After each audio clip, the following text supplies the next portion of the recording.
Hey guys! So for today's video ay magsusutay tayo ng broccoli.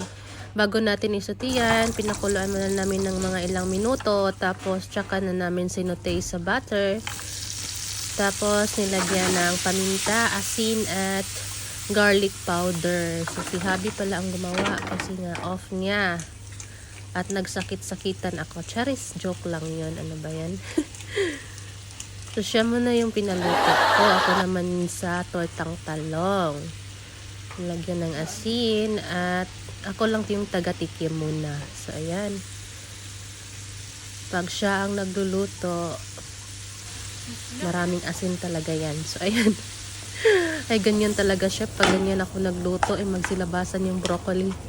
So, yan na yung natin dinner. Meron tayong kanin, broccoli at tortang talong at papadam. At yun lang po. Thank you for watching. Bye!